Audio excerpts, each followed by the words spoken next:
A reading from the book of Deuteronomy.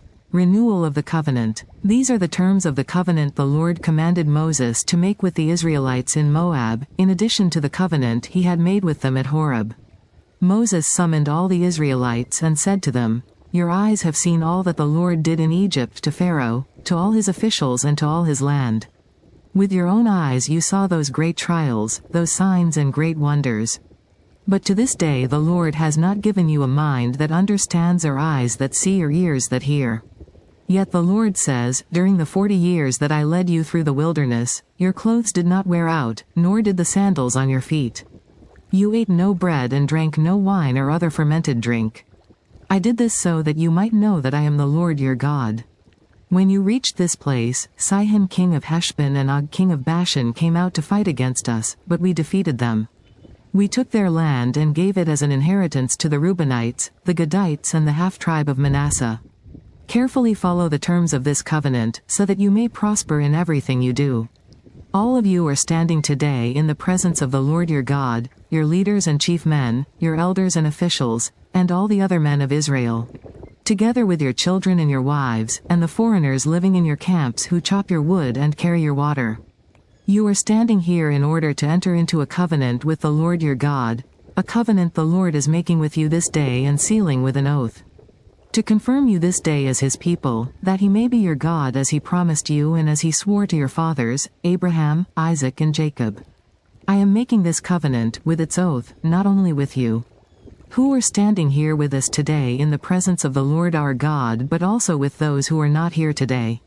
You yourselves know how we lived in Egypt and how we passed through the countries on the way here. You saw among them their detestable images and idols of wood and stone, of silver and gold.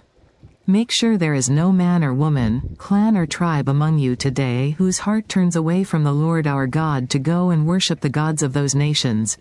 Make sure there is no root among you that produces such bitter poison. When such a person hears the words of this oath and they invoke a blessing on themselves, thinking, I will be safe, even though I persist in going my own way, they will bring disaster on the watered land as well as the dry. The Lord will never be willing to forgive them, his wrath and zeal will burn against them. All the curses written in this book will fall on them, and the Lord will blot out their names from under heaven. The Lord will single them out from all the tribes of Israel for disaster, according to all the curses of the covenant written in this book of the law. Your children who follow you in later generations and foreigners who come from distant lands will see the calamities that have fallen on the land and the diseases with which the Lord has afflicted it. The whole land will be a burning waste of salt and sulfur, nothing planted, nothing sprouting, no vegetation growing on it. It will be like the destruction of Sodom and Gomorrah, Admah and Zeboim, which the Lord overthrew in fierce anger.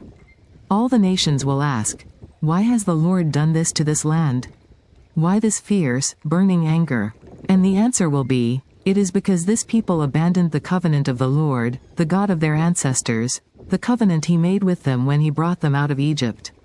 They went off and worshipped other gods and bowed down to them, gods they did not know, gods he had not given them. Therefore the Lord's anger burned against this land, so that he brought on it all the curses written in this book.